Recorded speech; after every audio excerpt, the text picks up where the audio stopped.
Dhanvantari Ayurvedic college व अस्पताल का स्वर्ण जयंती समारोह चल रहा है।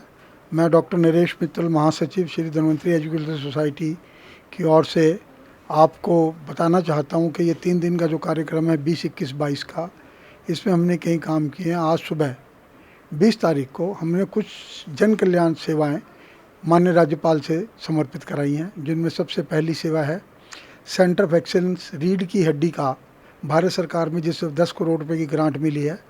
ये 2.5 साल में प्रोजेक्ट पूरा हो जाएगा और ये WHO स्टैंडर्ड्स की रिसर्च आयुर्वेदिक मैनेजमेंट जो पीठ व गर्दन का दर्द है, रीढ़ की हड्डी का दर्द है, उसमें एक माइलस्टोन साबित होगा। इसी दिशा में ये एक बहुत महत्वपूर्ण कदम है। इसके आगे हमने सोचा कि जो गरीब घर की या आम परिवार हैं उनको डिलीवरी के लिए, चाहे वो सिजेरियन चाहे नॉर्मल हो, बड़ा पैसे खर्चने पड़ते हैं और इस सेक्टर में थोड़ी सी फ्लिसिंग भी है। उसको करने के लिए चाहे वो डिलीवरी नॉर्मल हो चाहे वो सिजेरियन सेक्शन हो, धन्वंतरी में फ्री होगी। किसी भी कास्ट, क्रीड, किसी भी सेक्शन के अलावा कोई भी आए।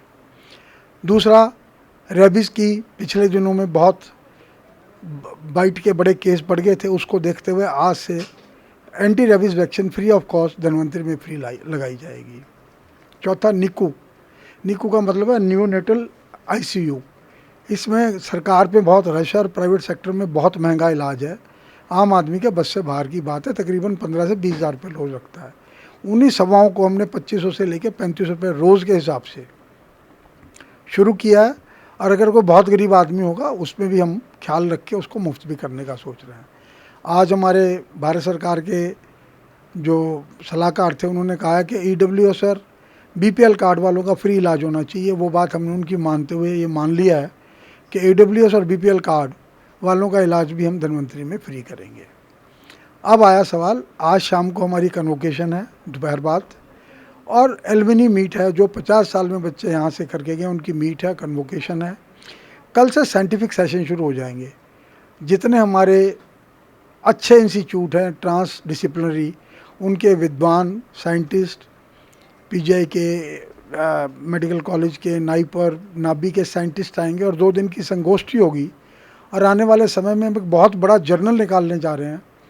उसका यहाँ से प्रारंभ हो जाएगा ताकि लोगों के हमें आर्टिकल मिले और वो इंटरनेशनल लेवल का एक पब्लिकेशन हम छाप सकें। और हमें उम्मीद है कि इसका लोगों को बहुत लाभ होगा और ये एक बहुत बड़ी आयुर्वेद की, चंडीगढ़ की अंतर्राष्ट्रीय स्तर पर पहुँचाने के लिए एक कड़ी बनेगा। धन्यवाद। साहब ने जो कुछ कहा है कि आपको आयुर्वेदिक पद्धति पे शोध करने पे, उस पे क्या है? ये जो रीढ़ की हड्डी का वो प्रोजेक्ट है सेंटर ऑफ एक्सेलेंस का, वो टोटल उसी बेस्ड है। नॉट ओनली रिसर्च है बल्कि वैलिडेशन है इंटरनेशनल स्टैंडर्ड्स पे, WHO स्टैंडर्ड्स पे। ये पेपर जो पब्लिश होगा ये ग्लोबल लेवल का होगा। रेडियोलॉजी डिपार्टमेंट में कुछ चेंजेस आ रही हैं, जैसे लेटेस्ट एक्सरे मशीन्स एंड और ये सेंटर ऑफ एक्सेलेंस का ही हिस्सा है। सेंटर ऑफ एक्सेलेंस में गवर्नमेंट का कॉन्सेप्ट ये है कि जिस दिन आपके पेशेंट आया उस दिन उसकी क्या पोजीशन है, जब इलाज हुआ उसके बाद क्या पोजीशन है। उसमें जो सबसे इम्पॉर्टेंट रोल है वो एक्सरे का है, और एक्सरे के लिए जो बिल्कुल आधुनिक एक्सरे है लगभग 1 करोड़ रुपए का, वो हम इस स्कीम के तहत हमें उम्मीद है 1-1.5 महीने में आ जाएगा। उसके 3 फायदे हैं। तो रेडिएशन बड़ी कंट्रोल्ड है, साथ में लिखा होगा कि इसमें क्या होगा। और आने वाले समय में हम समझते हैं कि जो और भी सुविधाएं हैं रेडियोलॉजी में वो नई बिल्डिंग में इनकॉर्पोरेट कर पाएंगे, जो अभी हमने आउटसोर्स कर रखी हैं, और वो बिल्डिंग गिर जाएगी। आप 125 हैं, 250 बेड हो जाएंगे।